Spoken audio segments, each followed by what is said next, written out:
Welcome to the No Script Show with me, Louis, for the first time, and Wotan and Rue. What's up, guys? What's happening, bruh? Louis, welcome. Finally, we've been wanting to get you on for a while, actually. Yeah. Yeah. But I've been a bit shy to appear on camera. I prefer chatting on Twitter and stuff and writing messages.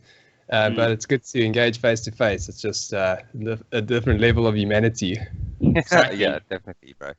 Definitely. Yeah. So, I think before we even really get into it, maybe Louis, tell us who you are, what you do. I know you are kind of in software dev, which is cool for us because we are as well. And you also kind of champion what is it? Consumer protection, right? Yeah, consumer issues and consumer rights, sort of. Yeah. So yeah, maybe tell us, because I think we don't all know each other that well. But who's Louis and what do you do? And then I want to really get into some crypto stuff, because I'm very hesitant on crypto. So this is the perfect opportunity. Cool. Awesome stuff. Okay, just a little bit about me. I'm Louis, and I'm a software dev. So we are all in the same industry. I have a love for writing, so I have a blog. It's positioned as a consumer blog, but it deals with politics and tech stuff as well. Basically anything that's interesting, just within a South African context. And then I also play some music and into cryptocurrencies, which is quite a budding field at the moment. So I'd love to chat about that as well, and all the other spheres of life that have to do with cryptocurrency, because it's so much more than just tech. It's also politics and philosophy, and let's not get ahead of ourselves here. Yeah. Before we get into that, guys, I just want to point out for everyone who will see this, yes, I am quite hungover from last night. Okay, mildly hungover. Like it's a category 2 hangover, not like a category 10. But I just a side note, I went out last night and I went to this night market in Pretoria, and the bartender, when I ordered a double Jameson, he says, "Okay, but do you want Coke with it?" I swear to God, man, I was 3 seconds away from reaching across and ripping this kid's throat out. I swear, we were like 5 seconds from a black on colored racial hate crime thing happening, because and I know why. It's because all these damn 18-year-olds drink whiskey with Coke or some shit, or like. I've never heard of that. I've never heard of that. It's the weakest shit ever. It's the whiskey weakest and shit. Coke. Yeah. I assume Brandy and Coke. Yes. He was asking if you want some cocaine with your. No, he almost poured the Coca-Cola in my damn whiskey. I was like this close. Anyway, sorry. In Pretoria, have you guys been to Jan's Skilt? Apparently that's like a happening jaw. Is it? I've heard good things about it. I don't know. I'm asking because I'm in Durban. There's nothing cool. Yeah. Odin No, I never haven't checked it out. anything, so I don't go to Pretoria often with Odin, at least. Unless it's Capital Craft Fest. Yeah. Yes, when is that? Because I'd like to actually come up for that in June. It's June sometime, I think. We'll have to see. I'll let you boys know. Please do. My mate Ruan, who lives in Centurion, his birthday is like that same day or the next. So he always celebrates his birthday there. So it's like his tradition. And I've never been there for it, so it's a good excuse to visit. Yes, nice. Yeah.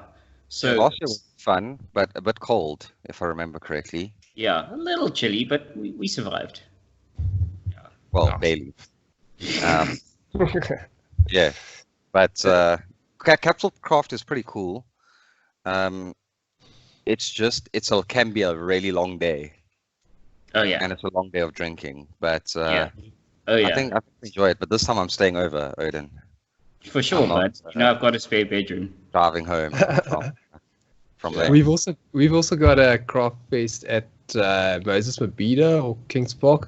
It's the SA on Tap Festival, and Oh, it's nice. like similar, but it's not as happening, I'd imagine.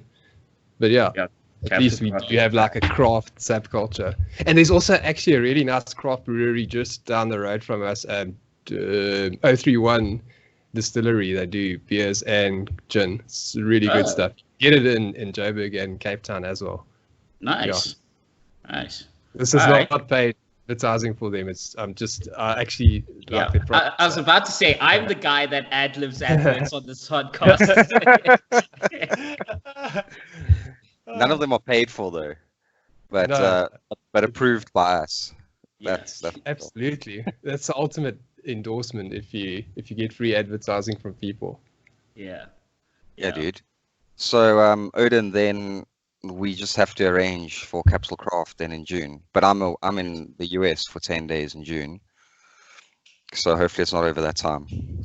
I'll have to find out from the owners. By the way, Louis, whatever happened to that dude? Because I remember like a while ago, you like tweeted something about some podcasts you enjoy, and then this weird ass dude, what's his name? Yes. Office.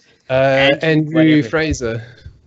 Who looks like a dime store David Duchovny. Like, honestly, if creepy uncle you can't leave your kids alone with was distilled into a person, it'd be this guy, okay? With this pretentious ass black and white photo looking into the distance, fucking failed art school looking nigga. And he's like, he jumps on and he said something to the effect of, you said something podcast you enjoy, and then he's just like something about evil right wingers or some shit like that, and we're like, what? Yeah. So I don't know, like maybe you want to explain that. I just literally tweeted a list of podcasts. I said top podcasts. Obviously not.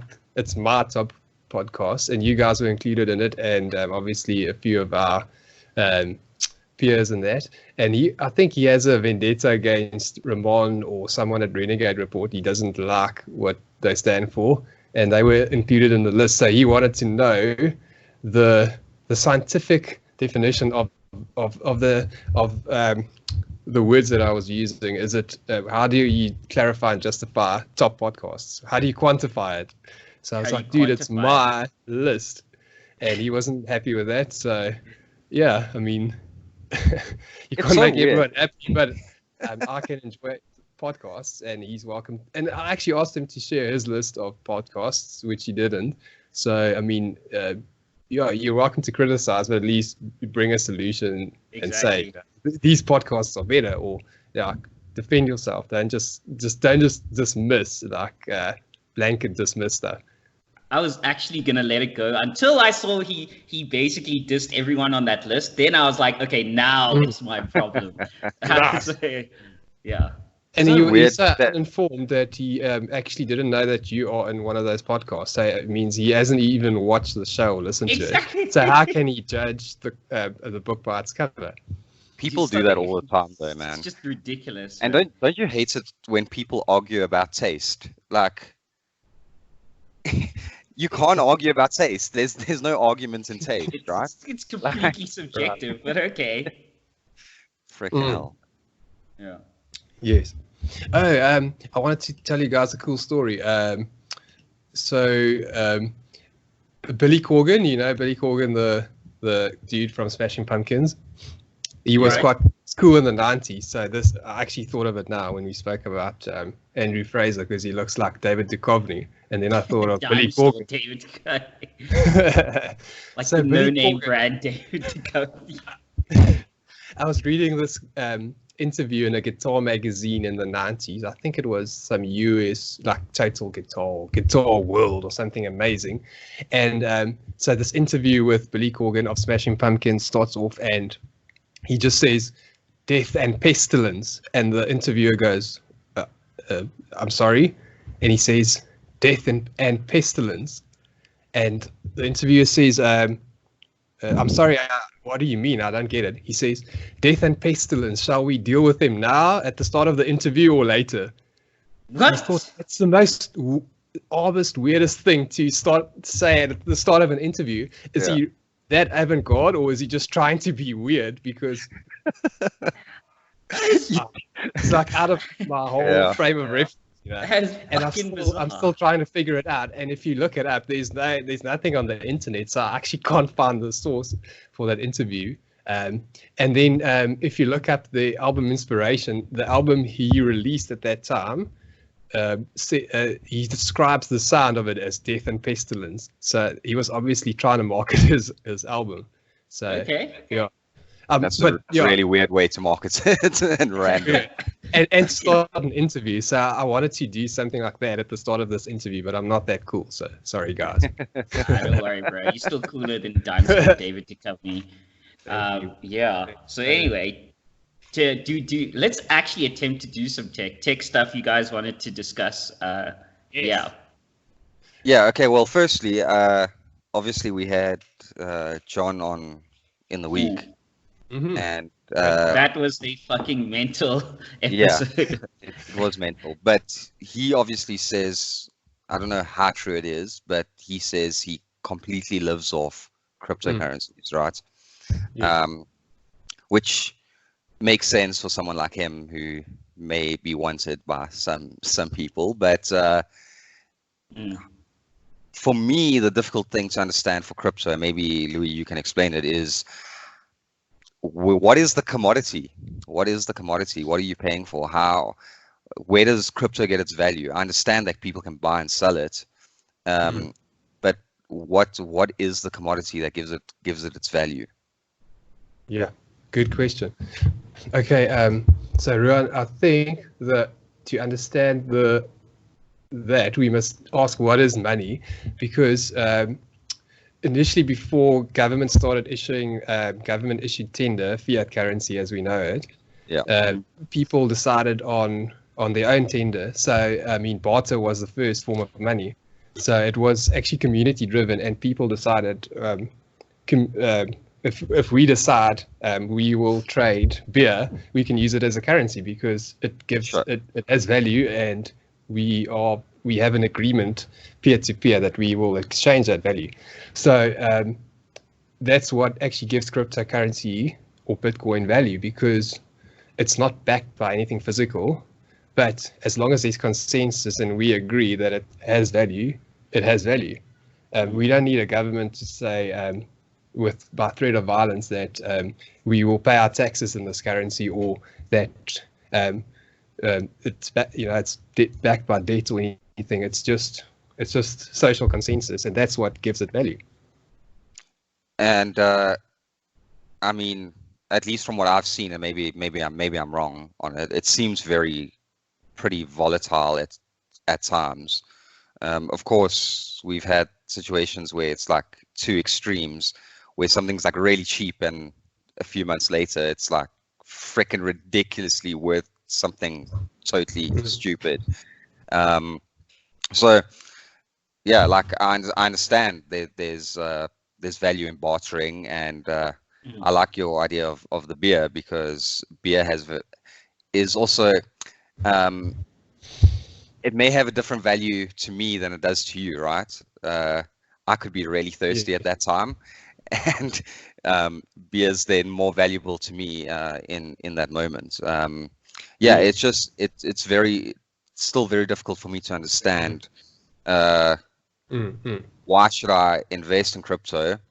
I do have Bitcoin because when Bitcoin like started becoming this fad, a bunch of my colleagues and I were like, oh, let's get in on this just for fun.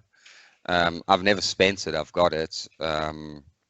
I've never bought anything with crypto, although I work in the payments industry. So like I completely understand payments, and I understand having it, especially a peer-to-peer payment network, especially if you don't have to go through Swift and a whole bunch of, government institutions that are tracking your transactions. For me, that's the biggest value of cryptocurrencies, is I can pay you, you can pay me, and the government doesn't even need to know about it. As it should be. Yeah. As it should be. Who cares? Exactly. Although I will say, guys, my thing on crypto is I really, aside from freeing you from fiat currency, what I really enjoy because this is what pisses me off to no end, is that we all know that the government can just print more money, which devalues the money you have. And that is one thing that just irks me endlessly, because because I mean, let's face it, the government, if it were a company, would be screwed. But the government doesn't go bankrupt. They just levy more taxes or print more money. So yeah, like what I really like about crypto is it protects against that government manipulation, that it's just like, no, we're just going to print more money. No, you don't get to print more crypto, as it were, or whatever. So is there a set amount of crypto or let's say coins? Well, I guess Louis could, yeah. Yeah. So there is a set amount of crypto, and you can see it in the source code of Bitcoin on GitHub. It's set to 21 million. So the supply can't be adjusted. It's fixed, which creates that sense of scarcity, and then you get what they call a stock to flow ratio. So the current supply of Bitcoin gets adjusted every few years. It's actually happening next week sometime, actually. Let me just check. So then the amount of Bitcoin that gets released to the community halves in supply. So it constricts that supply by half, and then there's immediate scarcity driving up the price and the value of the asset. But let's talk about just in terms of money and the analogy of beer. So what makes something a good store of value is it's divisible. So if you have to break something down into parts. So if you have a massive chunk of gold, you can't actually buy anything with it because it's worth too much. It needs to be divisible into smaller units. So I mean, beer is great because you can use a can of beer and then trade with someone. But it's bad because it perishes. So you want something that's hardcore and it can last. So something like gold or Bitcoin will still be here in 10 years time, which makes it a great store of value. But then, as Odin said, if it's open to government manipulation, if you can manipulate the supply of the asset, like fiat currency, the government can just print more rands or dollars, then suddenly everyone's money is worth less. Or you get a situation like hyperinflation in Zimbabwe or Venezuela, where the government just prints a whole lot of money. It just floods the market. And then, have either of you guys seen what level of hyperinflation they're at now? Yeah, it's ridiculous. Like they're reaching a point where, like, what's the Venezuelan currency name? I think it's the real something. Or the Bolivar.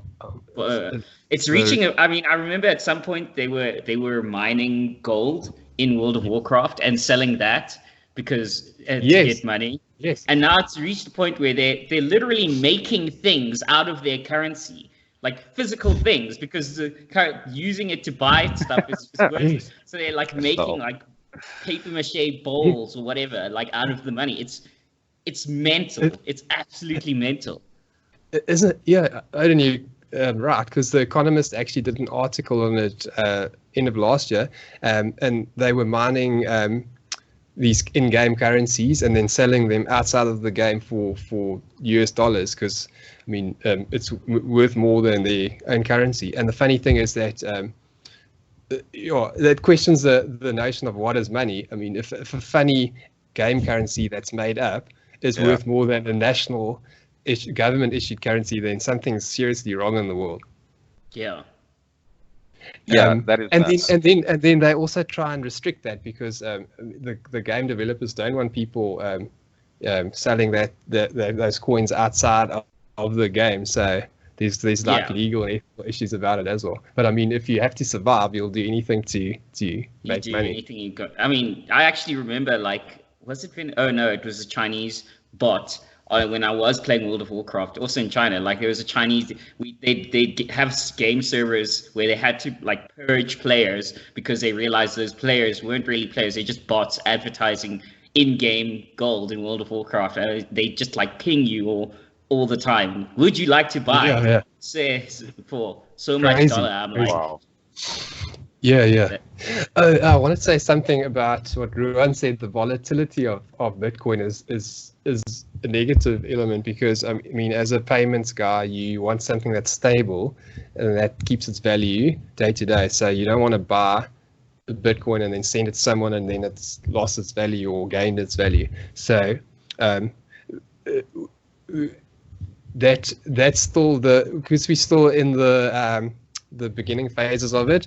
It needs to get to that point where it's actually a unit of account, because at the moment everyone still prices it in fiat currencies because it's so volatile. So I think that's also probably the issue with it is, well, maybe the misconception about it is because we're trying to, give a value to a fiat currency where we shouldn't be thinking about it that way in any case.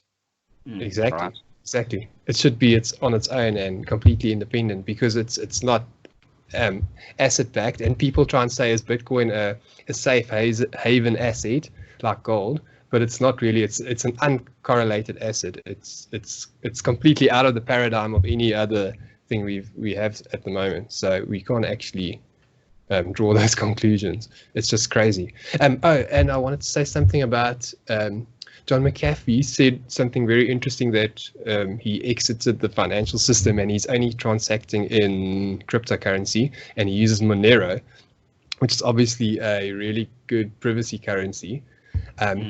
What's different between that and Bitcoin is that Bitcoin is actually not anonymous, it's pseudonymous. So it's if you know someone's wallet address, you can actually trace it back to the origin. Whereas Monero has certain features which obscures transactions, so it's meant to hide and obscure the people's identity. So I mean, there's no way in hell you can figure out what he's spending. It uses stuff like CoinJoin, where they mix up transactions into one transaction, and it just sends it all together. So it obscures transactions and the origins of transactions. Okay. Yeah, that's pretty interesting. I also, for me, what was interesting with his chat as well is that he can pretty much purchase anything, groceries, go to a store and purchase stuff with crypto.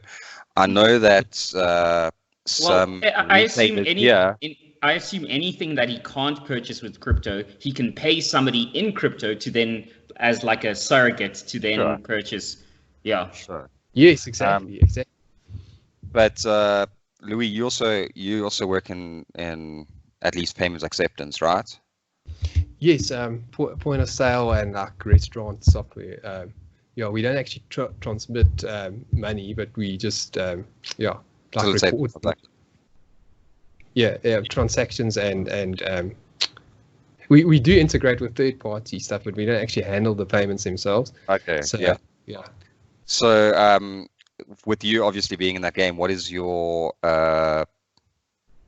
experience with these retailers or the software you guys are building for customers to accept cryptocurrency? Is it something that these guys want to do?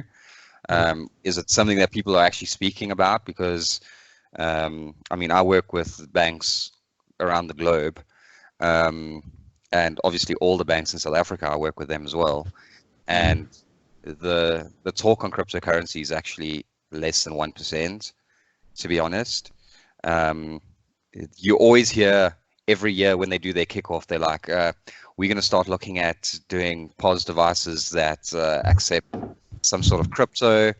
And then that's all you hear about it. And then you don't hear about it again for till the next year's kickoff. Exactly.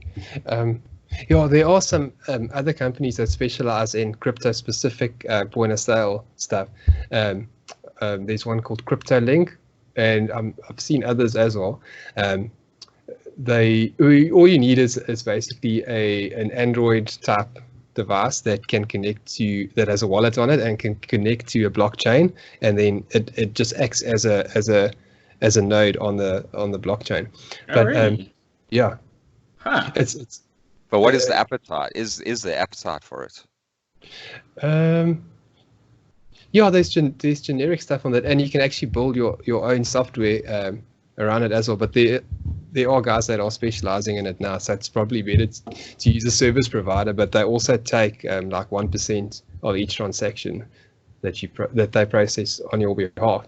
Our company doesn't actually have that much of an interest from our clients to use cryptocurrencies, because yeah, I mean, the blockchain is just a big, expensive and slow database. So if you're not using, it's actually overkill unless you're sending a lot of money, and you need that kind of security. So we have to also say, well, it's the buzzword at the moment, but do they need it? No, it's like building a Ferrari when you need an Uno. Yeah, no, for sure. I think the power of blockchain isn't just currency, though. I'm glad you mentioned that, because it can technically be used to, for example, if you want to securely sort of trace your lineage, for example, like so, because that's all it is really. It's a distributed ledger of sort of securing transactions. So you could use it as proof of, let's say, your family bloodline. So and so begot so and so begot so and so. You know, our big example, but you could use it for that. Absolutely, Odin, because I mean, there's a lot of debate around this, because there's folks that are Bitcoin maximalists, and they say that blockchain and Bitcoin should be one thing, and we shouldn't separate the two, and that the payment app is blockchain. But then other people say the blockchain has so many applications. So, like you say, for lineage verification and what is it? Another big claimed use case for it is logistics, so tracking of parcels and stuff. I mean, that stuff, because a blockchain is immutable, it actually makes that sort of stuff really good for to combat fraud and to keep track of stuff where stuff can go missing, and the human element where people can change stuff maliciously and make things disappear. And another cool use case for blockchain is identity, because we have to rely on third parties to verify who we are. So like state issued ID or driver's license or something like that. So what if you could take them out of the equation, and we become custodians of our own identities? So Oaks are actually working on this, and they call it the self-sovereign identity, where your identity is on a blockchain, and we decide then which companies get access to which part of our identities. That is actually pretty cool. I would like that. I would like to take the government out of as much of my life as possible, like every possible aspect. Exactly. And there's actually a South African guy who lives in the States called Vinnie Lingham. He started a company called Civic, and they've got a coin called Civic, and it actually they're trying to solve this problem. It's just one product. There are a few, but it's just cool because of the South African connection. And I mean, there's quite a few other use cases for blockchain, but then again, the hardcore Bitcoin guys will tell you, no, it's only for payments. But I mean, I don't know. It's still it seems silly to me to make it only for payment. Why deny something with so much potential? As software developers, we always want to leverage any technology we can. Yeah, exactly. I mean, I've built a lot of stuff that on libraries that it shouldn't be built on, or it wasn't its main purpose. But the fact is, it serves a purpose in other industries as well. So yeah, it's always super interesting. What do you think about regulation around Bitcoin, and do you think we are gonna see government regulation around it? Not necessarily Bitcoin, but any cryptocurrencies. Yes. I think the government's really stepped up their game, because just in terms of a tax perspective, SARS is really cracking down on people that invest in cryptocurrencies. They're actually building tracking tools to try and catch out people that aren't declaring the income that they gain from buying and selling it or holding it. But the government has taken a stance on it now, and they've actually released a a white paper on it to say that it must be taxed as property or assets, and then you are liable for capital gains tax on that asset. Yeah. Man, that's so frustrating. Yeah. And Yeah, I mean, it's yeah. Well, I would say, look, there's some people that actually invest in it now as a long-term store of value. So if you, what's to say, why should the government be able to prevent me from saving into Bitcoin as a retirement fund and then draw from that, so that I'm not a burden on the state? But then why tax it like it's an asset or a property? You know, it's actually doing them a favor by looking after myself and providing for the future, and taking that. Yeah, but Well, they that's want the your simple- they want your savings to invest in ESCOM. So And they want to invest in ESCOM so that Cyril and his buddies can get another jet to Dubai or some shit like that. The whole prescribed assets thing. And what do you guys think of SAA that's been bailed out again? My friend Christoph actually flew from Cape Town to Durban yesterday, and his flight was there was a mess up with SAA. The calendars were wrong because of the leap year, so he missed his flight, and they wouldn't let him on, and he had to buy a new ticket. That is utter bullshit. The customer service was horrible. The guy who they spoke to that was helping them walked away, and then he said he's going on lunch. He just walked away. Like, it's lunchtime. Cheers. Bye. Wow. really, So did he said, miss "Hey, his you flight? suck." yeah. Okay. Wow. But just a quick sorry, blurb for before our you carry on, international. It's his own People- fault. He shouldn't fly SAA. So Yeah, that's what I was gonna say. well, the thing is, I've got my flights to the US in June with SAA, I am not flying with SAA ever. but But I've flown a few times to the US on SAA, and I must admit, like, they've those been flights really are good okay. flights. Yeah, They've been really good they're flights. okay.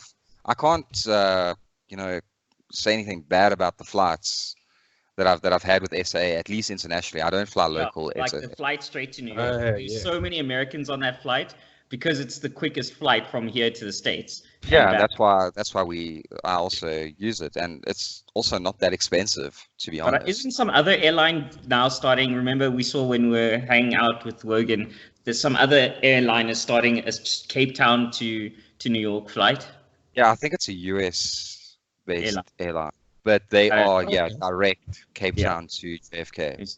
So for our handful of international listeners, we have a commie government, and we have Bernie Sanders' dream government in that we have a state sort of power provider in ESCOM and a state airline carrier, and our state power provider is going broke, and so their idea is to invest our pension funds grab our pension funds and use that to bail out the state power provider instead of breaking it down and privatizing it. yes. Yeah, it's nuts, man. Because we're all the state's piggy bank. Let's just pull our finances in, give them nice flights to exotic places. Yeah. Speaking of flights, by the way, guys, and no, that's not an ad. The U.S. military, in conjunction with Boeing, just released images for its FARA. Shout out to my boy Rudy, which is FARA, which is a fast attack and reconnaissance aircraft. It's an attack helicopter. It looks like the Comanche was. You guys should Google it. It looks like the Comanche was meant to look like, and it is just this cool, very stealthy looking thing. And I really hope they go through with it. But the reason I mention that is because it looks stealthy. And I don't know if either of you guys know how aircraft stealth actually works in terms of tech. Oh, please tell us. Okay, so radar, as we know, is radio detection and ranging. So it bounces out this signal, and when it bounces back, the time lag between, more or less how big this object is and how quick it's moving, etc., etc. So with stealth, initially it was purely about shape. That's why the stealth bomber, the F-117 Nighthawk, looks all weirdly angled. They figured out that you can throw off radar by making your aircraft a specific shape. And then they got really clever and realize not only can we make our aircraft a specific shape, but we can start using certain materials on our aircraft. We can sort of have cooling ducts on our engines to give off less heat, and we can use radar absorbent actual materials on the exterior of our planes to make them stop. So for future, when people say stealth, what they actually mean, like, it doesn't make the object invisible on radar. What it actually means is that it reduces the size of its signature on radar, which makes it more difficult to pick up. So if you ever want to think about it, think of it like a giant green billboard, maybe a kilometer or two away. If it's facing you from the broad side, you can see it pretty easily, even if it's like a kilometer away. But if you turn it to its narrow side, it's a lot harder to see. You may not detect it. So that, gentlemen, is how stealth works. Brilliant. I did not know that. Yeah, that's my tiny tech contribution. Shout out to my boy Rudy, because we're both aircraft fanatics. Yeah. Awesome stuff. It reminds me of those attack helicopters they used with the whole Bin Laden mission that they flew into Pakistan. Yeah. And then the one that crashed that they blew up. That's fascinating. I mean, what the tech and the design that went into doing that. Yeah. Alternatively, well, that's the one maxim, but that's the sort of maxim the US and China and Russia are going with. And the Europeans, especially the Swedish with their Gripens, which is an absolute meg killer, they've gone with the maxim of electronic warfare. So they say, you know what? Fuck it. Fuck stealth. We don't care about stealth. Sooner or later, somebody's going to crack the puzzle, and it's going to make stealth useless. So they're going with a maxim with the Gripens of electronic warfare, which just basically means its whole advantage is, one, it's a very small craft, very powerful, very small and maneuverable aircraft, but it's not stealthy, but it does have a great electronic warfare suite on it, which means it can sort of if it gets close enough, it can throw off your radar by putting out its own signal, or like if you try to radar lock with one of your own missiles, it puts out a signal that throws off the missile's ability to hit it. So it's going with you can't see me versus I'm just too hard to hit. Those are just the two avenues people are going down with regard to modern aircraft these days. Okay. Yeah. Speaking of the Gripens, have you guys seen those lovely mothballed Gripens that we bought with the arms deal? That they fly every now and then to show off, but there's only like a few running and they're still in storage. It hurts my heart so bad as an aircraft fanatic. It tears my heart apart. It reminds me when I think we got like a submarine. I don't know if you've seen the video clip with the captain of the army of the Navy in South Africa, and he's talking about why we need the submarine in Cape Town's waters. And he said we need it because people swim on the beaches, and there are sharks in Cape Town. And if there's something bigger than the sharks, it scares them away, so it protects the people on the beaches. Wow. Yeah, I need to find that clip and send it to you. Please it is the most hilarious thing you'll ever watch. Like, it. Jeez, it just doesn't make sense, man. That's top tier genius stuff. He said if a shark is spotted, they'll move the submarine to where the shark is. Excellent. And that should keep the sharks away. We'll see how that works out for you guys. Bold plan. We'll see how that works out for you guys. That's almost as genius as. Have you seen that clip where, I guess we might get into politics for a bit here, but have you seen that clip on, I don't know what news network it is, but they were talking about how Michael Bloomberg spent $500 million on advertising and stuff, and they're like, there's 327 million people in the US. Michael Bloomberg could have just given each person $1 million. Now, I'm going to let all of you listening to me right now think about that for a second. Michael Bloomberg spent $500 million on advertising, and the news anchor said he could have just given each one of those 327 million people in the US $1 million. Just think about that for a second. You'll catch it in a second. Isn't it insane? Yeah. But you won't get a politician in a socialist country with that kind of wealth. I mean, and if he had it, he wouldn't be able to give it away because it's speaking of US politics, oh my goodness, it's amazing. This last week, I have so much to talk about on that. Don't you think the US for the country of the free that's supposed to have like the best of everything and such big choice, the choice of candidates and politics is actually quite lame. There's like, I mean, they should have like the best candidates in the world and such big choice. I mean, look what we stuck with. Is that it? It's just two old white guys. Exactly. Well, okay, I guess if we're going to get into the politics, first of all, shout out to my boy Sid, who just like messaged me as each candidate dropped out. So I don't know. Do you guys mind if I do the overall narrative of what happened in the last? Go, bro. Go. Okay. So the time was last week, guys. It was last week. I know it's a long time. Take your head back to that long time ago.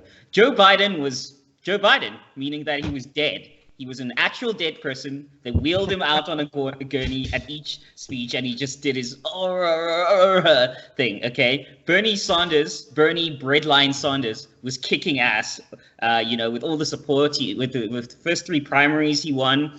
It was about 3 weeks ago. And it looked like, holy shit, they're actually going to nominate an actual socialist as their candidate. Bernie Breadline Sanders, a man who had literally no job until he was like 40 years old and got elected as mayor of Burlington, Vermont. Literally, no job, nothing. His soon-to-be wife had just had their kid and he was living off welfare. Bernie Sanders has never had a job in his life. Okay, just to be clear, Bernie Sanders is the man who got kicked out of a hippie commune for being too lazy. So just clearing all of this up, okay, this is the man that it looked like he was gonna take it. But then from on high, like a Deus Ex Machina, the Democratic establishment machine cogs started to turn and turn. And it started with a couple of people dropping out. Okay, we had Pete Buttigieg. No, wait. First, like a Deus Ex Machina, what happened was the black people in America saved America from socialism because old Joe Biden went down to South Carolina and he blew everyone out the fucking water. Okay, it was ridiculous. It was so bad. It was humiliating. It was like the political equivalent of that Germany World Cup game where they just pumped Brazil 7-1. Like this, it was humiliating. He just destroyed everyone in the Democratic Party. And Ron and I were chatting about this, and I predicted if he manages to blow things out in South Carolina, it's going to give people confidence for Super Tuesday. And that's exactly what happened. And for those of you in the US who don't understand how your politics work, or non-Americans, Super Tuesday is just a Tuesday where roughly a third of the states vote for their delegates, state delegates. I think it's like a third of them. So like on the same day. Yeah, all on the same day. So then just before Super Tuesday, I think Pete Buttigieg, how do you pronounce his name? Buttigieg drops out. I think so. Drops out and endorses Joe Biden. Joe Biden's like, oh, he reminds me of my son, Bo, who happens to be dead, by the way. You do have a live son, Hunter. He's just running around Ukraine and banging hookers and getting them pregnant and all that kind of shit. Anyway, so I can understand why he didn't back it. He didn't say he reminds me of Hunter. And then Amy Klobuchar, my favorite, Amy, she drops out from Minnesota, and she gives her endorsement to Joe. And what's his name? Was it Beto O'Rourke? Dude, Beto, hell yes, we're coming for your guns. Also endorses Joe Biden. And by the way, Joe Biden says he's going to be in charge of his gun policy in the middle of Texas. Beto, I'm coming for all your guns. He's a brave man. O'Rourke. He said, hey, everyone, this guy's going to be in charge of my gun policy. And he makes a statement in Texas. Bold strategy, Bo. Bold strategy, Joe. And then this is the kicker, okay? So they go to Super Tuesday, and they're kicking ass. But the funniest thing is that as the votes start ticking up in Super Tuesday, Joe Biden wins Texas, obviously, because Texas Dems aren't that fucking crazy. Joe Biden wins big in all the southern states where there's lots of black support. He wins, I believe, Illinois because he was Obama's VP, and black people still love Obama, and Chicago, so they're voting for Joe. And then the funniest thing, Elizabeth Warren stays in the race when there's obviously no chance she will win. Yeah. But what was that about? She only dropped out recently. The best part is that she got bodied in both Oklahoma and Massachusetts, her two home states. She is a senator from Massachusetts. Okay, she's a senator from Massachusetts. She got destroyed there. Joe Biden won with something like 30%, and she lost in Oklahoma, where her Indian heritage comes from. Joe Biden destroyed her in the states, and then finally, I think like 2 days ago, Elizabeth Warren drops out, and I have an interesting theory about that. I think that Elizabeth Warren was in on it the whole time. Here's my thing. I think that she wasn't really a fully converted Church of Socialism person.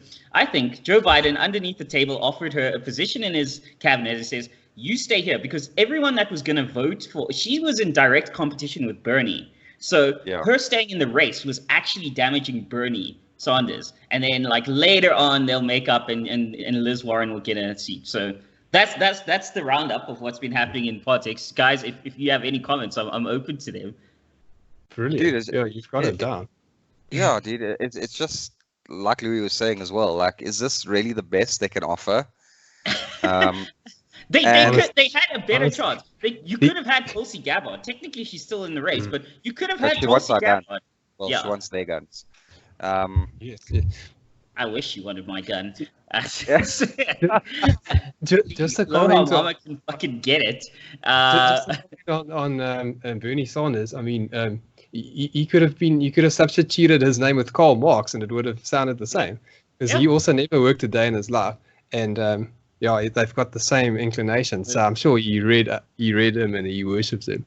It's really funny how lazy people like socialism so much, right? Yeah. And so convenient. And something he said, Odin, is the politicians. How employable are they outside of politics? What else can they? No, except for Michael Bloomberg. I mean, for all his ups and downs, I will give him his due that he literally started from nothing. He built that empire from fucking nothing. And Bernie Sanders, I happen to believe that I deserve all your money because I need it for my fourth lake. By the way, I love that this lake house issue has come out because, okay, now's my Donnie from Queens moment. Donnie from Queens, because I mean, he's Donnie from Queens. Donald Trump, Donnie from Queens is on Twitter. And I love this whole time because he's busy negging like Bernie Sanders. He's like, the Dems, they're cheating Bernie out of it again. Once again, the Dems are cheating Bernie. Very sad. So he's like negging the Dems. Yeah. He's like teasing that they're stealing it from Bernie. So because on a deep down level, I think he actually would prefer to run against Bernie. But I prefer that he runs against Joe Biden because I'm assessing the negative risk. And the negative risk is likely, and I've said this before, if it's likely that Trump will get reelected, but in the event that he doesn't, I would much rather it be Joe Biden. Joe Biden, when he's mildly cognizant, remembers the Constitution and doesn't flat out hate capitalism. Joe Biden and Bernie Sanders would burn that country to the ground. I happen to believe we must get rid of the Constitution. All your guns. Yes. Bernie Sanders. Also, I want some pudding cups. Yes.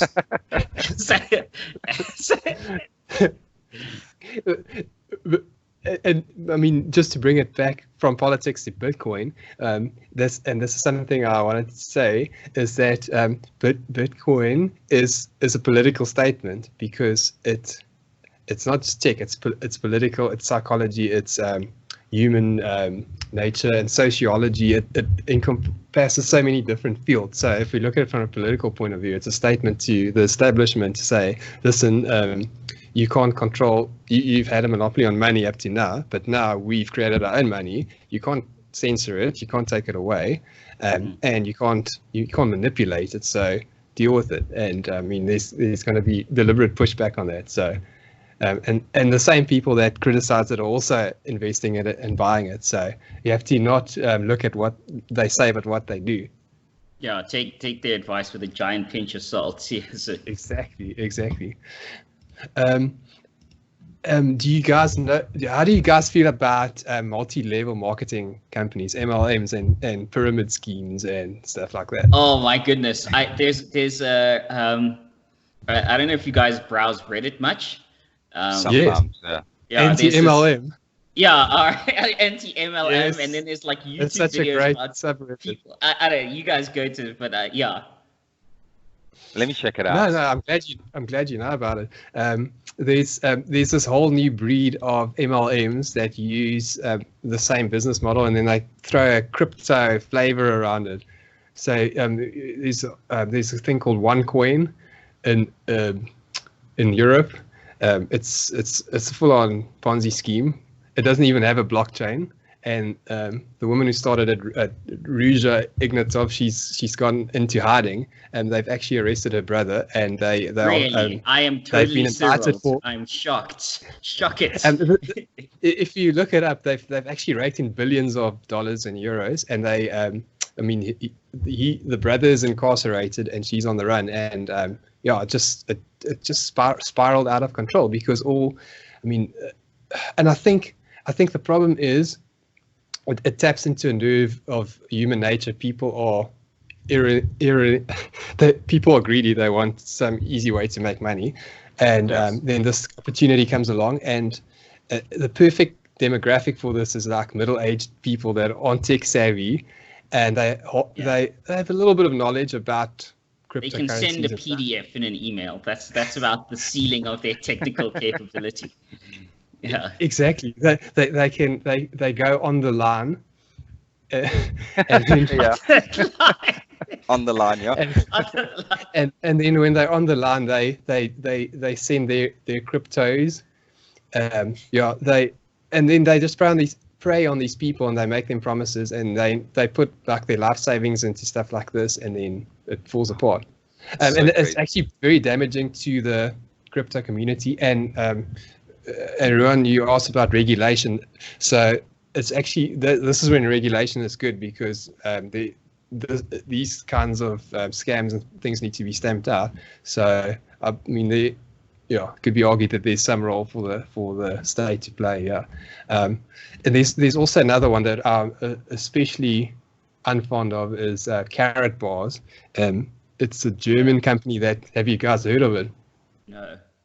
Well, what's that? Okay, so it's a cryptocurrency. It's actually an Ethereum coin that's supposedly backed by gold. So they've tried to create a stable coin. So a stable coin is now the industry buzzword for a cryptocurrency that's backed by a physical commodity or asset. So they claim it's backed by gold, but that is debatable. They haven't proved that they have any resources, and this company is just crazy, the stuff that they're doing and claiming, and the amount of money they're raking in. And regulatory bodies, our FSCA here in South Africa has issued a warning against them, and the German BaFin, which is their regulator, has said they're also investigating them. They actually appealed the ruling, and they're still it's pending the decision. But I wouldn't advise investing any money in that company, and these types of schemes and scams need to be called out. So how do we know what are the popular cryptocurrencies that people can actually trust? Because there are a shitload of cryptocurrencies, and if someone's looking at buying, Litecoin. People are looking at buying. How do you know you're not buying into something that's actually useless or not worth anything? Well, if you firstly buy it yourself, don't let anyone do it on your behalf. Register an account on a South African exchange. There's like 4 or 5 good ones. Just off the top of my head, there's Luno, Valor, Ars3X or Ars Cubed. There's Altcoin Trader and OVEX, and they're all reputable exchanges. So if you register on there, the coins that they offer are all I would say relatively decent, and then you know at least that company is looking after your best interests. Also, yeah, I mean, I believe in Bitcoin as so I only invest in Bitcoin, but I mean, it's not the be all and end all. Other currencies are good as well. It's up to you, and I wouldn't say wouldn't dismiss them, but it all comes down to your personal preferences. Yeah. Have it your way. Yeah. The interesting thing is, last year I did a analysis of buying Bitcoin and holding it for the year versus buying the top 10 cryptos as per the market share. Yeah. Globally, and if you bought the top 10 cryptos versus the Bitcoin performed better just holding it for the year than the top 10. So that actually solid for me for just investing in Bitcoin instead of diversifying, because I think it's a better store of value, and because it's so volatile, it's better to actually put your investment into just one. But that's my opinion. This is not financial advice. Okay. And Odin's face is frozen on screen. Yeah. Yeah. In a really weird. skeptical pose. It says we could not connect to your selected camera. Try different camera audio or video settings. Well, okay. We can hear you. It's all good. It's Yeah. all good, dude. So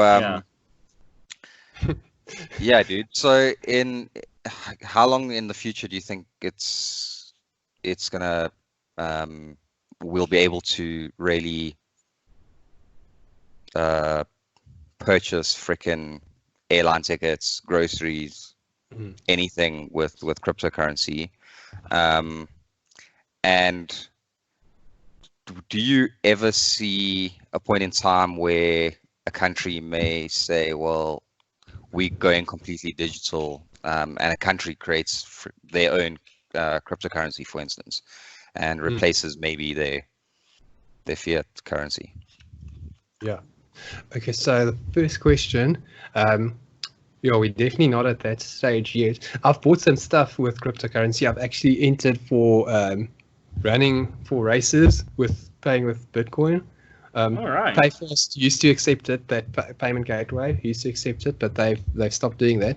So I mean, there's some local sites. I know Fransje van Coke, the South African musician, his site, you can buy merchandise on his site with Bitcoin.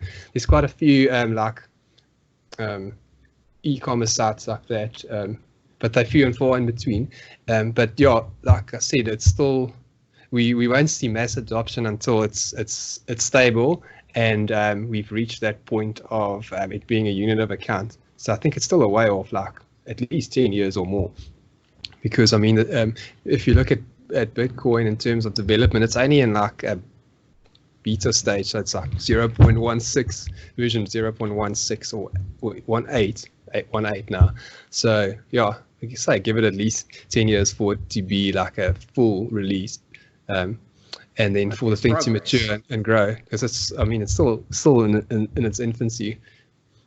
Well, what are your thoughts in any case on let's take South Africa for example? Do you think what are maybe the pros and cons of actually becoming a cashless society? Whether it's in cryptocurrency or fiat currency, but pretty much a cashless society. Do you think that is something we should strive for? And is it something we can actually even accomplish in this country? Yeah. Well, I think we should strive to be a cashless society because South Africa has a big problem with cash and transit heists. Yeah. And the whole, I see the financial companies, banks and that are also moving to the peer-to-peer finance model. So like FNB has got that thing where you can send stuff to people, wallet to wallet or app to app. E-wallet, yeah. E-wallet. So they're trying to get onto that bandwagon as well. So anything that can offer a solution to get us towards a cashless society is a good idea. But I think that defeats the point. If there's still a middleman, then it's not really a peer-to-peer thing. But it's a step towards the right direction. The pro of that is being your own bank and not having a third party. So it's better for privacy. But the con is, I think that. That's like a philosophical question around the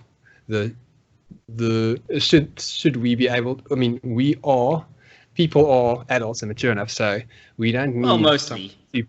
Mostly, we don't need a third party to look after us, like the nanny state debate, Yeah. So we don't need a big bank to look after our finances and be in control of it. We're adults, we can do that. If someone's a scammer, you just don't send them money. I've been. Have you guys used PayPal at all? Yeah, actually, I'm glad you brought that up because you obviously have had some issue with PayPal. So if I after the ZACP stuff, so maybe get into it because I never use PayPal for much, to be honest, but I do use it. But you obviously have had a lot of trouble with it. Yeah. So it ties nicely into this. So, a financial institution like a bank or PayPal can, if you do something that they don't like, they can unbank you and exclude you. So it's like deplatforming you financially. That's scary. Happen. That's very scary. That's so.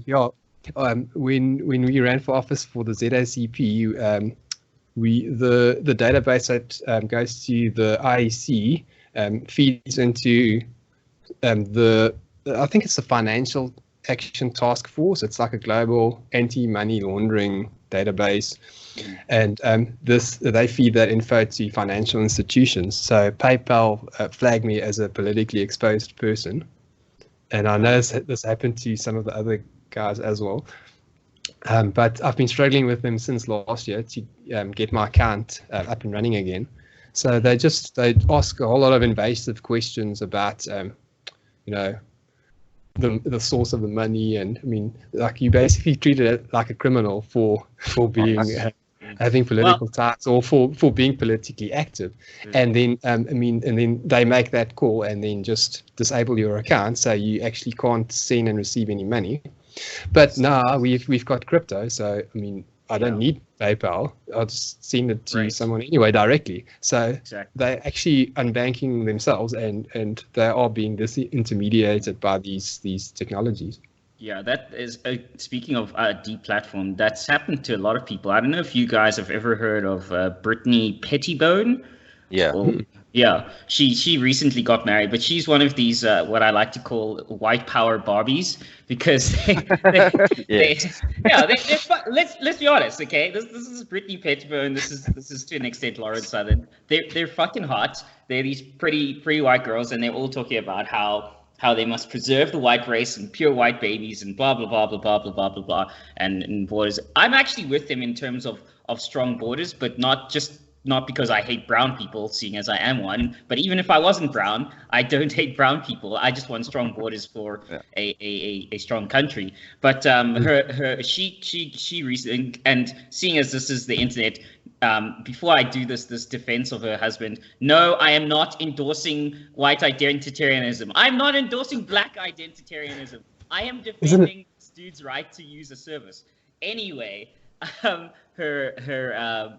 husband was also deplatformed with PayPal, so it's happened to quite a. And I don't like his ideology, but if you just want to deplatform people just to deplatform, you're gonna, as you say, deplatform yourself. And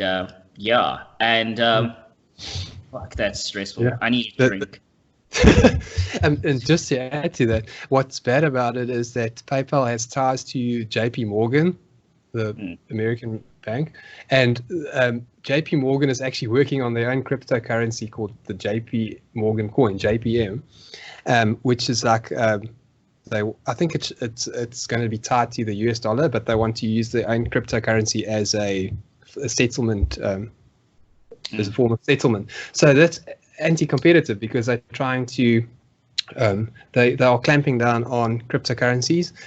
Our local exchanges, FNB's, closed all their accounts that bank with FNB because they say that cryptocurrency doesn't fit their risk appetite, which is a bullshit excuse. And in the meantime, they're actually developing their own technology to to compete with this stuff. So yeah, again, you have to look at what they do. It's just all just noise and yeah, don't believe what. Now I definitely need a drink. And speaking of drinks, you may notice that Run's wearing a particularly stylish shirt. This particularly stylish shirt, it belongs to JB's Pub, proud sponsor of the No Script show. Now, you may notice, like just beyond the screen, there's a clad of supermodels, and that's because he's wearing such a stylish shirt. And you can get that shirt if you yourself frequented our sponsor, JB's Pub. JB's Pub, where you need a drink and you need a great time, think of JB's. Anyway. Yeah, dude. I invited you for last night. You just didn't. Yeah, I was just out at the night market. Maybe to coronavirus. Speaking of which, how annoyed are you guys that everyone's now a virology expert? Oh, dude, it's so frustrating. Like, in my estate, I live in a Gulf estate, and we use fingerprint scanners to come in and out the estate. Like as soon as the first case of coronavirus came out, which was in the week, like everyone on the WhatsApp groups for the estate, the Facebook page, everything are like, people are freaking completely out. Like the estate had to like put hand sanitizers next to the fingerprint scanner, so like people are. Look, I think you should have that anyway. Anyway. Dirty. I keep hand sanitizer in my car, but yeah, I usually carry a little bit of isopropyl along just to sanitize my hands anyway all the time. Some people were getting really upset and saying, well, they are just going to queue up at the gates and not touch any of the scanners, and security will they will have to put hand sanitizer there before they'll unblock the gates. So that no one can come in and out these states. Like that's how hysterical everyone's getting. Yeah, I see Jonathan Witt. Shout out to the man Jonathan Witt is losing his fucking mind on Twitter over people being experts. He is the poor guy. He's at his wit's end. No pun intended. But yeah, I don't know, Louis. How's it on that side? Because this coronavirus thing is quite appalling the way the media is totally blowing it out of proportion. It's just scary because it's up the road from us, but it's apparently that guy lives in Hilton, so it's just outside of Durban. But I want to say, have you guys heard of Event 201? Event 201, no. Yeah, no. If you Google it. Okay, so I actually happened to read this yesterday. So there was an exercise in October 2019 in New York. So these companies, the Johns Hopkins and Bloomberg School of Public Health, I'm actually reading it now from the site. As in Johns Hopkins Hospital, like university? Yes. Wow. And the World Economic Forum and the Bill and Melinda Gates Foundation had an exercise, like a planned simulation, where they simulated a pandemic that spreads across the globe, and it actually involved a coronavirus, their simulation. So I don't know if you believe in conspiracy theories, but this is pretty frightening. Interesting. Yeah. Interesting. That brings up actually something someone told me last night at JB's Pub.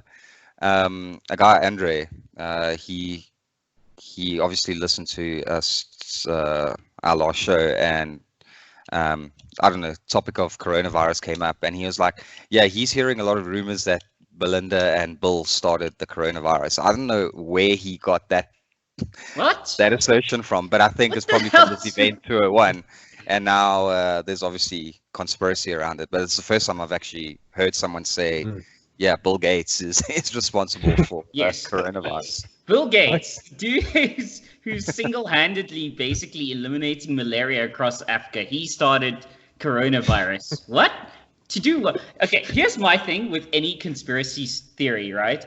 My ultimate test of a conspiracy theory is, what do these people gain from this conspiracy? Like the flat earth thing. What do they gain by convincing us that the world is round and not and even if it's supposedly actually flat? What is the gain from the conspirators, so They get to sell merchandise. That's pretty much it, dude. Yeah, and they get a platform to say something because it's controversial or like just irrelevant. yes. Yeah. Yeah, it goes back to people speaking to their audience, and if they're getting funded by their audience, they're going to keep saying the same shit, right? Like, that's money in their pockets. That's the majority of the stuff is, man. Okay. Yeah, that flat earthers are awesome. I can't think that they seriously in this day and age can really believe that ideology that it's so out there. Like it's like the weirdest thing, and the following like keeps increasing. I'm like, what's wrong with people? I've met people who I consider like really smart people, like question whether the earth is round. There was that dude who made a homemade rocket or whatever, and he got himself killed. He built a rocket or aircraft, and there'll be a new conspiracy now around that. The conspiracy will be the CIA probably shot him down or some shit so that he couldn't tell everyone the earth was flat once he got up there. Yeah.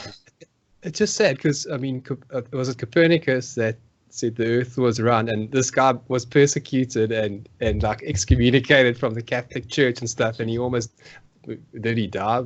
Probably because of this, and now people want to go back on that. I mean, this guy gave his life to prove the earth was round, and now, I mean, this is after all the scientific progress, we have to regress to this type of caveman thinking again.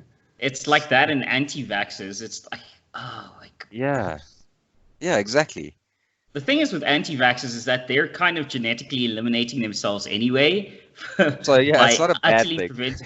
Utterly preventable diseases. I just feel bad for their kids. Like Louis, I assume you also go on Reddit. There's like whole subreddits of kids like who are like 15 or 16 or whatever, trying to get information on how can I get vaccinated without my parents' permission, because I think my parents are nuts and I want to get vaccinated. And obviously, I guess in the US or wherever, there's an issue with vaccinating kids under a certain age without parental whatever. Yeah, that's amazing. Well, good for them that they've got that sense of maturity already. It's just like a telling sign of our times, like armchair experts and like Instagram mommies that say stuff and then listen to them. I mean, like we've created this artificial sort of platform for people, and it creates experts in these silos where other people think they are experts because of the social proof and the amount of followers and stuff.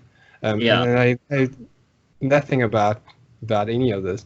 It's insane. And actually, maybe it's a good thing because, like you guys say, the people that believe in this, maybe we should. The world will be a better place without them. Yeah, and the worst is these kids. Their parents are probably vaccinated. That's the thing. A lot of these anti-vaxxers are already vaccinated. You want the proof that the vaccinations work? You're alive. You don't have smallpox. And I guess to a philosophical thing, even if there was a 1% chance that even if there's like a 5% chance it'll give my kid autism, I'm still giving my kid that vaccination. And it's like, and if my kid gets autism, let's just say, again, vaccines don't cause autism, but anyway, let's say 5% chance, unlucky, my kid's now autistic by whatever Facebook magic science that as Louis mentioned, Instagram mommy said. Would I rather my kid have polio or measles or mumps or smallpox or be autistic? Because I know autistic kids, a couple of them, and they're really nice kids. Okay, your kid isn't broken if they're autistic. Just not that it matters, because moot point, they don't cause autism. It's just Yeah, isn't there like a real problem right now where polio is like increased like 3,000% on Earth since the Yeah, anti-vax Mhm. yeah, Yeah, it drive? was Like, almost isn't that? eradicated. Now, because of this nonsense, it's made a comeback. Like yeah, and a so couple when of you open measles internet, outbreaks. it's like when you open Internet Explorer on your machine. It's like, oh, you've unleashed me after that. Yeah. That's True. what polio is doing at the moment. Unleashing. I've got a cool story for you guys about vaccination.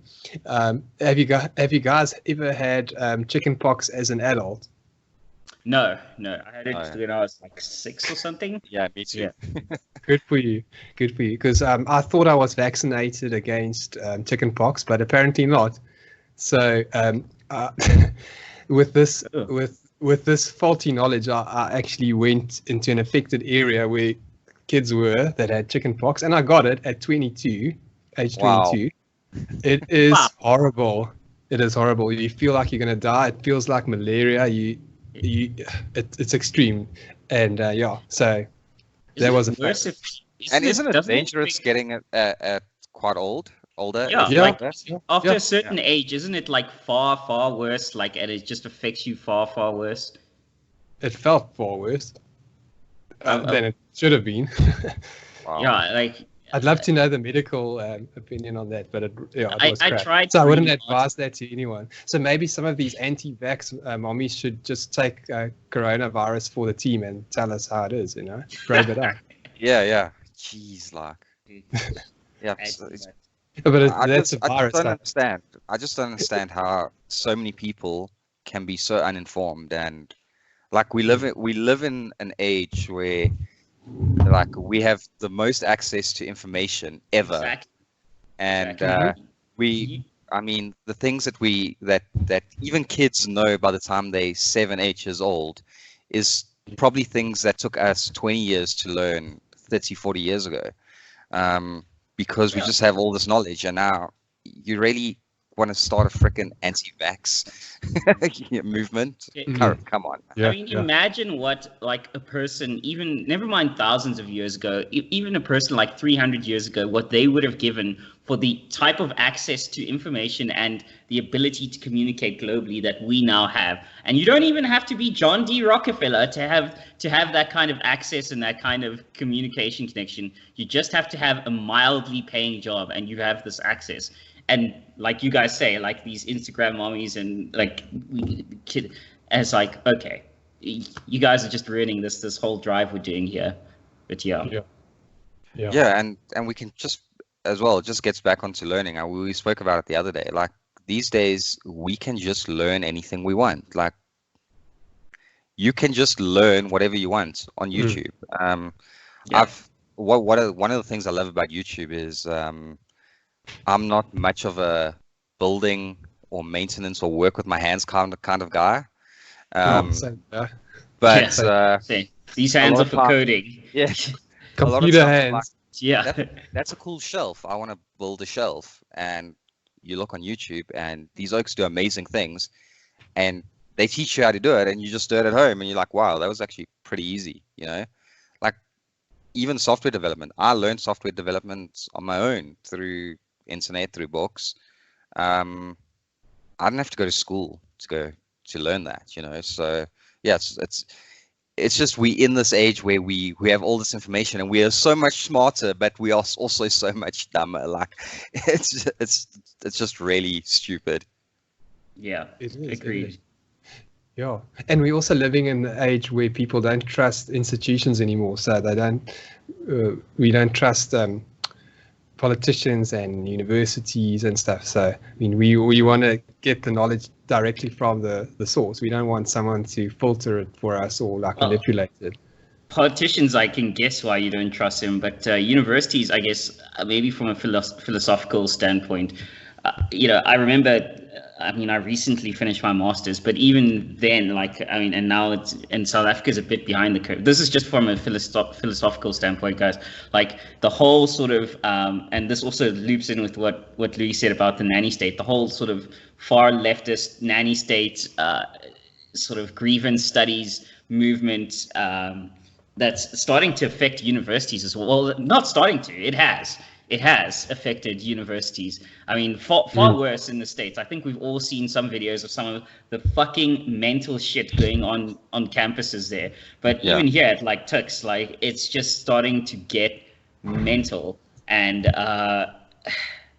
it's for me, like for example, okay, I studied, in a STEM field, and in my master's, one of the modules I had to take was some organizational behavior module. And I was like, okay, cool. I mean, it's not to do with coding, but I mean, if I'm going to work in organizations, it might help to, know how organizations work.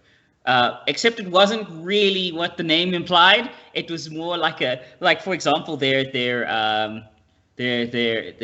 studies, in the studies, they're like, they're talking about how much extra maternity leave we need for stuff, and how it was just this whole thing about or how it's not fair for girls to not be able to take like 3 years or whatever maternity leave. I'm like, okay, but just point out to lecture, like if I'm paying, like you want me to pay you to not do and their solution was something along the lines of the company should pay you and then also hire somebody to do your job. I'm like, okay, but you do realize that basically means I'm now paying double for the same job to be done. And like the lecturers, some ladies like, yeah, well, that's not the answer I'm looking for here.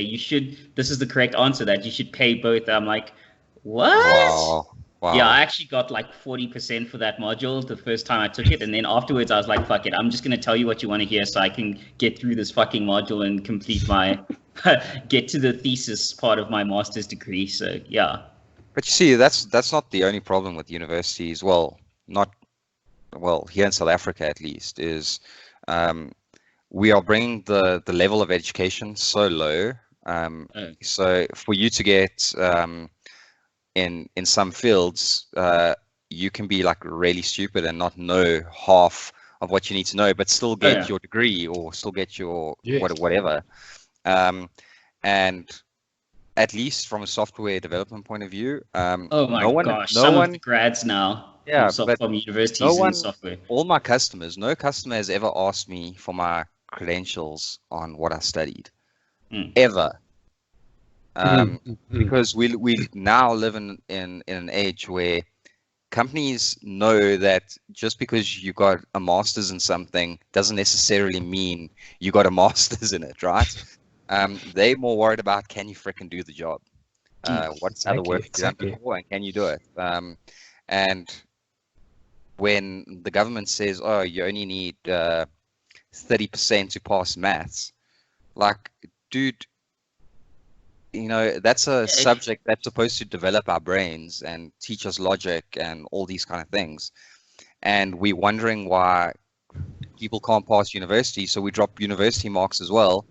And then we wonder why these guys can't maintain a job, because they actually don't know what they're doing. They never learned what they need to learn. And also by just accepting anyone into university just waters down, the level of education we have. And companies really, at least in my perspective, in the IT perspective, is companies really don't give a shit about what you studied. Yeah, absolutely.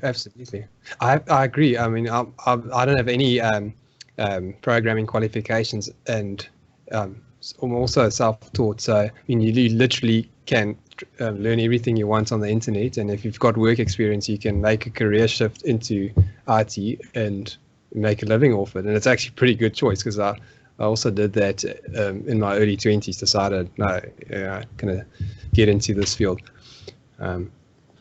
Yeah. Well, my thing is, and we touched on this earlier, Louis, on Twitter, is also just aside from this, well, two things. One, yes, I did go to university for programming, but I will say, unless you're going to be like a serious research scientist, so doing like sort of working for Raytheon Labs on AI or mechatronics or any sort of robotics or anything like that, then I agree. You could just go your guys' route where you don't like. I've used maybe 12, 15, okay, let's be generous and say 25% of what I was taught in actual, aside from programming, other sort of really theoretical stuff like database structures and all that, and and certain algorithms. And like, I've never used some of that stuff ever. I've never needed to. So that's the one thing. And also, like, anyone that's graduating now would not have passed the test that I had to write. I know this because I've seen the code they write. I've seen them ask questions where I'm like, no, you're not seriously asking me this question. So that's the one thing. And the other thing is, we touched on this, is that my thing with this whole university thing is also, just aside from the creep into STEM fields, is what they did when they butchered the humanities. Because as I said, it used to be a degree or a field that taught you about the world and how to think and made you more worldly. And now it's grievance and feeling studies, and it makes me sad because like, we make the jokes about the BAs and the histories and the literature majors and all that, but those were actually liberal arts education. Those were really philosophically valuable and well-respected degrees, you know, in living memory. You know, a couple of generations ago, that was a thing. Yeah, exactly. And I actually come from, I'm an English BA graduate, so I studied something completely different, and it was actually eye-opening. But if you look at the syllabus now, it's completely changed, and it's actually there's a whole lot of political interference there to indoctrinate people and to change ideas and ideology, and the humanities departments of most universities are actually just indoctrination camps for leftist ideas. Exactly. I mean, like, there was some module, even again in my field, there was some module I saw at university. It was something to do, one professor was teaching or specializing in, hold on, I can't remember. Yes, LGBTQI, that acronym, LGBTQIA+, I think it is now. It changes all the time. There's always new stuff being added. Yeah, LGBT, whatever, representation online. I'm like, what are you representing online? We're all online. Like, more representation of that online. I'm like, how? Like honestly, like, I never thought I'd say this, but I miss the days on Xbox Live when a 12-year-old Mexican kid would call me a nigger because I sniped him from across the map in Halo or something. Like, bring back Xbox Online bullying so that we can stop this bullshit. Like, some kids need to be a little bit Xbox Online bullied, not fully, not like what we had, but just a little bit, to just toughen them up a little bit. Just, yeah. Brilliant. Yeah, I can't agree more. Yeah, it wasn't it like that World Health Organization that did a tweet, I think it was yesterday. Let me check what it was. It was really funny. Oh yeah, they say, when you're talking about coronavirus, do talk about people acquiring or contracting. Don't talk about people transmitting or infecting others or spreading the virus. Come on, man. Like, I think the last thing, the last thing on your mind when you get coronavirus is the language you use, right? Like, who cares? Why is someone so sensitive? No, come on, that's not a real. Was that really a tweet? It's a real tweet, dude. I'll send you the link right now. It's like the epitome of virtue signaling, because they don't really care about that. It just. Yeah, it's all about the politics and the identity politics behind it, and the health situation doesn't matter. Exactly. Really? Exactly. Yeah, because we have to be more concerned about our speech than actually the virus itself. Like, that's the age that we're living in. It's a real tweet. Yes. Holy shit, this is a real tweet. It is a real tweet, yeah. And we should call them out on that, because I mean, if we don't, then they're gonna keep doing stuff like that, and so they should know it's silly and stupid, because this sort of stuff just becomes more entrenched in our society, that everyone's like got the touchy feelies and we have to tiptoe around stuff. Yeah. It's stupid. Yeah. Anyway, gents, we are at 1.5 hours. Wow. Okay, we did well. Yeah. You gotta maybe, yeah. Well, I mean, it's good, because let's talk about world peace. Yeah. Any sort of wrapping up things you want to get to? So, I wanted to tell you guys one last story. So, I wrote it down here so I didn't forget. So, John McAfee in his talk with you guys spoke about privacy and like how our phones are spying on us and stuff. And I read a scary review recently on Amazon of baby monitors that parents buy. The Wi-Fi connected ones actually spy on people. So, Wow. yeah. So. Shit. So this lady was breastfeeding her baby at night, and it was dark in the room, and she just heard a voice saying, "Can you see the baby?" And they actually figured out that someone was tapping into the baby monitor, and there's actually sites online that host streams of like hacked baby monitors. And the thing is, they use like generic Linux kernels and stuff, and they don't change the passwords on them. So a lot of if you know the device, and yeah, I mean you can get into it with all the stock root passwords and stuff. So that's happening. For my And part, it's quite scary. So I mean, I just thought of that. So if your phone spies on you, then probably your TV and your baby monitor as well. Yeah, everything spies. I do. I give training to the banks on cryptography, and security and payments and so on. And one of the things we do is when we start the training session is we pick a random topic to talk about, like dog food, and we'll talk about dog food for 10 minutes, and it's a 2-day training course. And at the end of the training course on the second day, like someone at random has to bring up their cell phone and scroll through their Facebook feed, and see that they are advertising dog food on Facebook, and that's with no one touching their phones. It's just listening to us and giving that information to ad companies. It's ridiculous. Yeah. My last comment will sort of link to Louis' comment in the whole baby monitor breastfeeding thing is that fam, Pornhub is free. You can get any sort of stream you want there. Seriously, there's coronavirus porn trending on Pornhub. It's free. You don't have to go through all this work to hack a lady breastfeeding. Like, I'm not judging what you're into. That's on you. But Pornhub is free. It would have been less work. Just throwing that out there. Yeah, I saw that article that said Pornhub has coronavirus themed porn happening at the moment, and it's very racist, they say as well, because it seems like, or what this article said is that all these videos is obviously one ethnicity, and then has to be an Asian person involved that's got coronavirus. So, Pornhub coming for the win again. Thank you, humanity. Thank you for these laughs. It's just, That sums up our zeitgeist that we're living in at the moment. Yeah, and I think for a future episode, we need to see when Pornhub released their 2019 stats. And I think we should do a episode on that, because that's always interesting. I don't know if you guys have ever watched or read the PDF that they generate every year.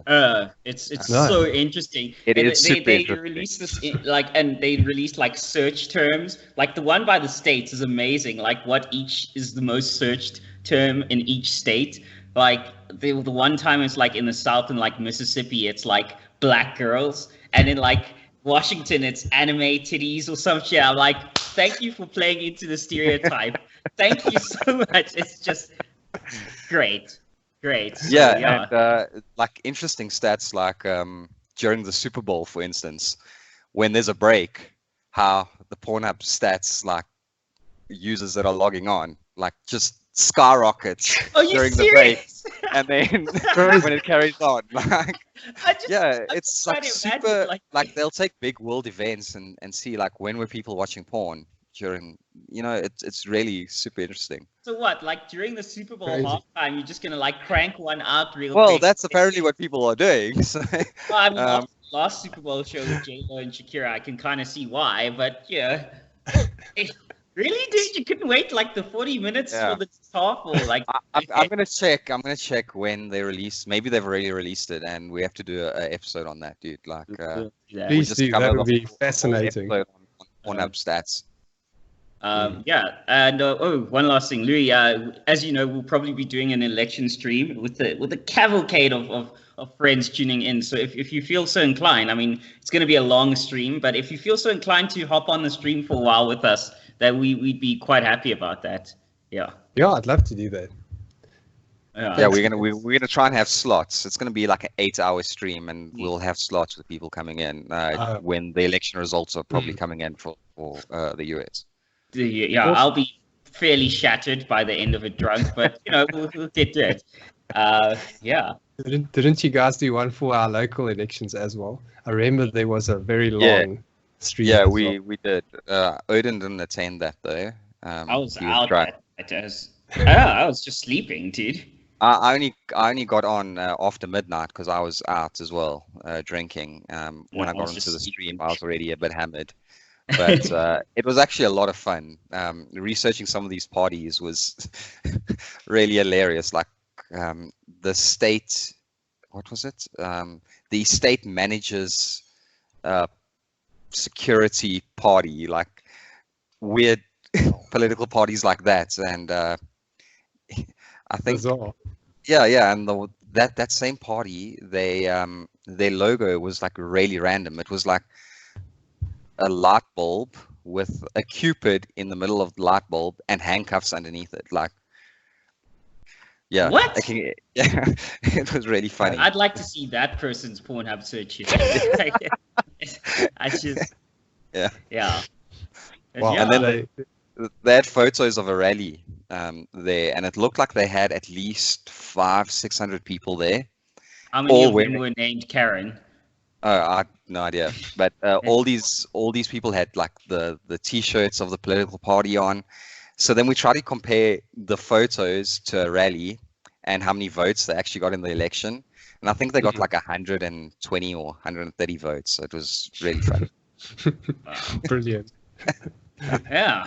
Anyway, I guess Cool, that brings us to the end, Louis. If you want to shill your Twitter or your blog or whatever again, or now's the time. Awesome. Shameless plug. Yeah, if you want to plug now. Yeah, cool. So I'm on Twitter at Louis Nel, and also my site's also louisnel.co.za. I'm actually going to be launching a podcast soon as well. I've already lined up 2 guys, so it'll be like a tech/crypto thing. The crypto is a bit too niche. I'm trying to make it a bit broader, so I might ask you guys on at some point in time. Sure. So yeah, look out for that. And then thanks for having me on, Odin and Ruan. I appreciate it. It was really awesome. Yeah, we've been meaning to chat for a while. And as for us, you can catch, obviously, the show at noscriptshow.com with the links, and at noscriptshow on Twitter. And you can catch me on Twitter at wotanza. And Ruan, what's your tag now? At Rue VDWall. It's always been like that. That's my tags on everything. Really? Yeah, should be. Okay. Should yeah, be. And then just shout out to everyone on Discord. So join us on Discord if you want. There's a lot of chatting that goes on there. There's even a Phil's group on there that Wogan started. So if you need to vent a little bit on something personal.